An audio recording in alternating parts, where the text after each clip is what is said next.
Hey everyone, welcome back. Today we re-diving into a chapter of Genesis that a lot of people just skip right over. Chapter 38. It feels like a detour, a strange interruption in the story of Joseph. But I promise you, this chapter is packed with powerful truth about our God. Genesis 38 shows us something incredible.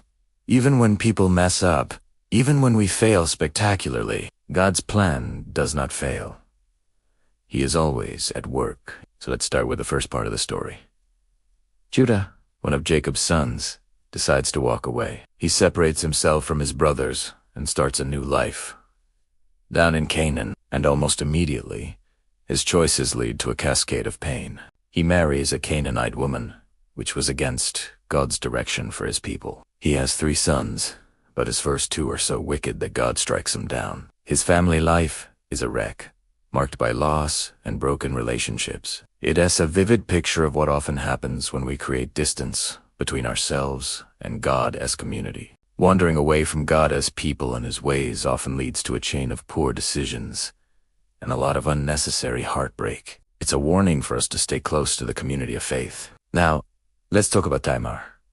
She is Judah's daughter-in-law, and her story is filled with pain and injustice. She's widowed twice, and according to the custom, she was supposed to be given to Judah's 3rd son, Shelah, to carry on the family line. But Judah is scared. He blames Tamar for the death of his first 2 sons and refuses to give her his last son. He sends her away, leaving her in a terrible position, a widow with no husband, no children, and no future. She is mistreated, abandoned, and left without protection. In her desperation, in a society that gave her no other options, she takes a very bold and risky course of action to secure her survival. Her story highlights a powerful truth. God sees injustice. He is aware when those in power abuse their position and mistreat the vulnerable. He is a defender of the defenseless, even when the world is broken and unfair. This all comes to a head when Judah is confronted with his own hypocrisy. Through Tamar's desperate plan, his sin is brought out into the open. He has no way to escape it. He could have denied it. He could have made excuses, but he doesn't. In a moment of stunning clarity, he looks at the evidence and says, "She is more righteous than I." He publicly admits his wrongdoing. He humbles himself and speaks the truth. This is the turning point for Judah.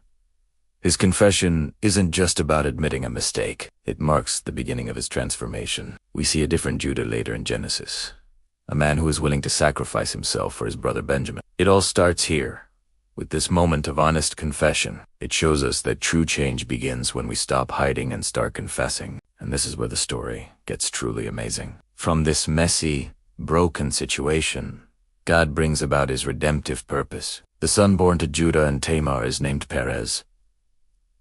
And if you trace the family line forward, you'll find Perez in the genealogy of King David. And you'll find him again in the genealogy of Jesus Christ, right there in Matthew chapter 1. Out of deception, injustice, and failure, God brings forth a child who is in the direct lineage of the Savior of the world. This is the ultimate lesson of Genesis 38. God specializes in bringing redemption out of our brokenness. He can take our greatest failures and weave them into his beautiful, sovereign plan. So, Genesis 38 isn't a detour. It's a declaration. It reminds us that with God, no failure is final. No mistake is too big for his grace. He is a God who redeems, who restores, and who relentlessly continues his perfect plan, even through messy, imperfect people like you and me.